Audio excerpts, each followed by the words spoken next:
Hello दोस्त, sky unlimited YouTube channel पर आप सभी का स्वागत है।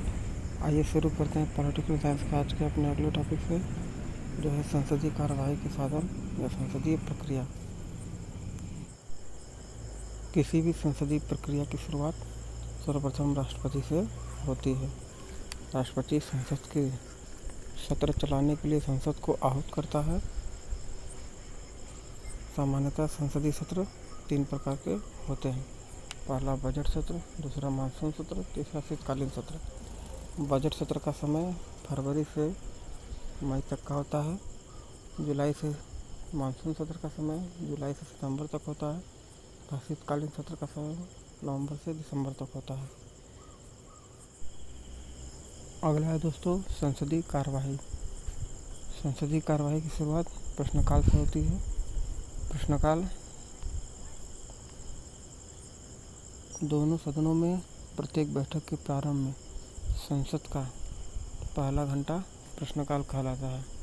इस प्रश्नकाल में सदस्य संबंधित मंत्री से प्रश्न पूछता है तथा संबंधित मंत्री को इस प्रश्न का उत्तर देना होता है।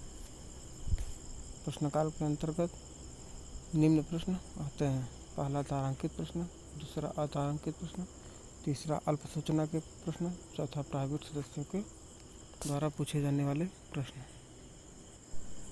पहला है तारांकित प्रश्न। तारांकित प्रश्न के अंतर्गत संसद सदस्य मौखिक प्रश्न पूछता है तथा संबंधित मंत्री मौखिक रूप में इसका उत्तर देता है। इस तारांकित प्रश्न के अंतर्गत पूरक प्रश्न भी पूछे जाते हैं। दूसरा है अतारांकित प्रश्न। अतारांकित प्रश्न के अंतर्गत लिखित प्रश्न पूछे जाते हैं तथा संबंधित मंत्री लिखित रूप में इसका उत्तर देना होता है। इस अतारांकित प्रश्न में पूरक प्रश्न नहीं पूछे जाते हैं। तीसरा है अल्प सूचना के प्रश्न। अल्प सूचना के प्रश्न को 10 दिन का नोटिस देकर पूछा जाता है। इसका भी मौखिक उत्तर ही दिया जाता है। चौथा प्राइवेट सदस्यों द्वारा पूछे जाने वाले प्रश्न है। इस प्रश्न को प्राइवेट सदस्य ही पूछते हैं तथा वे स्वयं इसके उत्तरदायी होते हैं। अगला है शून्यकाल। प्रश्नकाल के तुरंत बाद का समय शून्यकाल होता है। 12 बजे इसकी शुरुआत होती है, इसलिए इसे शून्यकाल कहा जाता है। शून्यकाल भारत की देन है तथा 1962 से शून्यकाल की प्रक्रिया चली आ रही है। अगला है संसद के प्रमुख प्रस्ताव। लोक महत्व के किसी भी मामले पर बिना पीठासीन अधिकारी की स्वीकृति के बिना बहस नहीं की जा सकती। पीठासीन अधिकारी चाहे तो प्रस्ताव को स्वीकृति दे या प्रस्ताव को अस्वीकृति दे। पहला है महत्वपूर्ण प्रस्ताव। यह स्वयं में स्वतंत्र प्रस्ताव है, जैसे राष्ट्रपति के खिलाफ महाभियोग या मुख्य निर्वाचन आयुक्त को हटाना। यह महत्वपूर्ण प्रस्तावों के अंतर्गत आता है। दूसरा है स्थानापन्न प्रस्ताव। स्थानापन्न प्रस्ताव यदि पारित हो जाए तो यह मूल प्रस्ताव का स्थान लेता है। इस प्रस्ताव को सदन चाहे तो स्वीकार कर लेता है और चाहे तो अस्वीकार करता है। और यदि यह सदन में स्वीकार कर लिया जाता है तो मूल प्रस्ताव स्थगित हो जाता है। अगला है पूरक प्रस्ताव। पूरक प्रस्ताव का स्वयं में कोई अर्थ नहीं होता है। यह तब तक नहीं पारित किया जा सकता जब तक इसके मूल प्रस्ताव का कोई संदर्भ न हो। अगला है निंदा प्रस्ताव। निंदा प्रस्ताव के लिए लोकसभा में इसे स्वीकारने का कारण बताना पड़ता है। एक निंदा प्रस्ताव एक मंत्री या मंत्री समूह या पूरा मंत्रिपरिषद के विरुद्ध लाया जाता है। मंत्रिपरिषद की कुछ नीतियाँ तथा कार्यों के खिलाफ इस प्रस्ताव को लाया जाता है और यदि यह पारित हो जाता है तो भी त्यागपत्र देने की कोई आवश्यकता नहीं होती।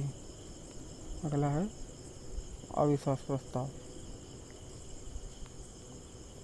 इस प्रस्ताव के समर्थन के लिए 50 सदस्यों का समर्थन होना आवश्यक है। इस प्रस्ताव के लिए सदन में कारण बताना अनिवार्य नहीं होता है। यह सिर्फ मंत्रिपरिषद के विरुद्ध लाया जाता है। मंत्रिपरिषद में लोकसभा के विश्वास के निर्धारण हेतु यह प्रस्ताव पारित किया जाता है और यदि प्रस्ताव पारित हो जाता है तो पूरे मंत्रिपरिषद को त्यागपत्र देना पड़ता है। अगला है कटौती प्रस्ताव। यह प्रस्ताव वाद विवाद को समाप्त करने के लिए पारित किया जाता है और यदि यह प्रस्ताव स्वीकृत हो जाए तो वाद विवाद को रोककर मतदान के लिए रखा जाता है। ऐसे प्रस्ताव 4 प्रकार के होते हैं। पहला साधारण कटौती, दूसरा घटकों में कटौती, तीसरा कंगारू कटौती, चौथा गिलेटिन कटौती। साधारण कटौती के अंतर्गत पर्याप्त चर्चा के बाद प्रस्ताव को पर्याप्त चर्चा के बाद मतदान के लिए रखा जाता है। घटकों में कटौती प्रस्ताव के अंतर्गत संपूर्ण प्रस्ताव को घटकों में बांटकर चर्चा की जाती है तथा प्रत्येक प्रस्ताव पर मतदान होता है। अगला है कंगारू कटौती। कंगारू कटौती में महत्वपूर्ण खंडों पर बहुमत तथा मतदान होता है तथा शेष जिसको छोड़ दिया जाता है उसको पारित माना जाता है। चौथा है गिलेटिन कटौती या गिलेटिन प्रस्ताव।